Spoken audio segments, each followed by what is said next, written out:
Today, I will be talking about how to build and maintain commitment in your marriage. Hi there, my name is Angela Ezugu, a relationship and marriage coach. I support singles and couples to have and achieve a very good relationship in their marriage.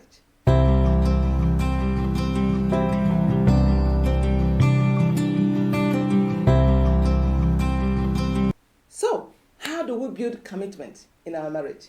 In my previous videos, I have talked about commitment as one of the ways to transform your marriage, right? But what is that commitment we're talking about? How do we build commitment in our marriage? Commitment, we may say, is being involved in your marriage, right? Being involved in the day-to-day task of your marriage. Being involved in raising the children together with your spouse. Being involved in running affairs of your family, making sure that everything is working and going well, and you're running your family well in your marriage, right? Maintaining day-to-day communication, interaction with your spouse, everything. It's all about commitment. Being responsible as a man, being a leader as a husband, and being a wife as a person who builds the family, right? Now, I want to talk about commitment in one different aspect. Commitment of not being distracted in your marriage. Because when we get distracted in our marriage by opposite sex, I'm coming to explain what I mean, we create what we call an emotional gap in our marriage with our spouses. So, I am going to talk about how do we get focus and not give room for any kind of trouble or issues in our marriages.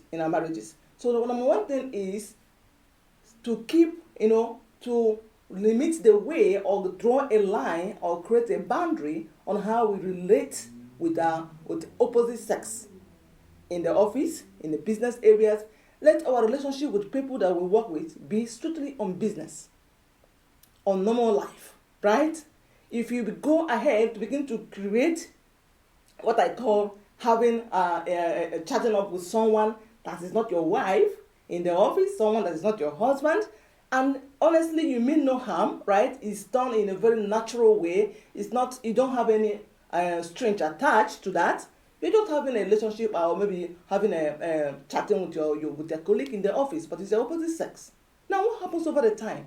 You get comfortable over time talking with this person, sharing your mind with this person. Any little problem you have in your marriage, you run off to go and discuss that. You don't mean any harm, right? But over time, you are building time.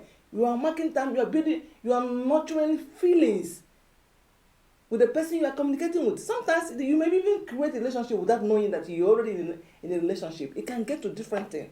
And so you communicate with that person, you interact with that person, you associate yourself with that person for too long that when you come home in your family, to meet your spouse in your house, you have nothing left. You're already exhausted. You have nothing left to share with the person. Now you have much time with the colleague that you feel comfortable, that you think that understand you so well in the office to relate with, to share your personal things with the person. I'm a marriage coach, and a lot of people tell me that one of the problems I have is that my husband is very comfortable discussing with opposite sex. Opposite sex is good. You mean no harm, but when you get entangled, discussing, chatting up, using your phone to chat up, to discuss certain things with that person, over the time it builds a relationship. And that will maybe cause problem in your marriage. And you begin to ask yourself, how did I get there? So you've got to be careful. You got to draw a line. You got to have a boundary surrounding your marriage. You're not a married man or a married woman, a married lady. And therefore, the kind of relationship you keep or the people you talk to and the kind of discussion you have with people should have a limit. Why? Because when you get talking with those people, you create a relationship with them without even knowing. You are now getting comfortable talking with those people. You come back home, you don't have anything to chat again with your wife or with your husband because you have already, exhausted your discussion with these people. And now you are bringing gap in your marriage. For no reason. You are creating gap. Physically, you are together in the marriage. But emotionally, you're already creating gap in your marriage, right? Without even knowing it. And the time will come, you tell your wife that I don't find you attractive. I don't have any feelings for you anymore. Because you are building feelings somewhere else. That you didn't know how you got there. You didn't know how you started.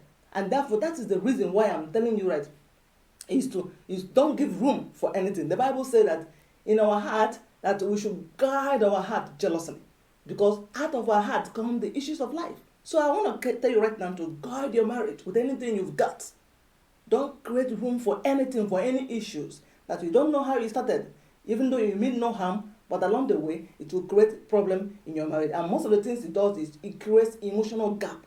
You are not together emotionally with your spouse because you have someone else that is filling that vacuum, that is filling that space that your wife or your spouse or your husband should be filling. So limit or even draw a line. If you ask me, I will even say just avoid it. Just be disciplined in that area. You're not doing it for any reason. You're not doing it because you want to isolate yourself from people, but rather you are doing it because you want to be faithful to your wife. You want to be faithful to your husband. You want to save your marriage and not give room for any issues or for devil or any evil to penetrate in your marriage. So it's one of the ways to become focused, because when you don't have anybody attached in your marriage, outside your marriage, all your attention, your time, your communication, your interaction is on your wife. So when you find yourself, you find time with each other discussing those things you could have discussed with other person, and you say that, well, I feel comfortable talking with her, she understands me, he understands me, and no way, when you're married, you don't allow anybody to understand you.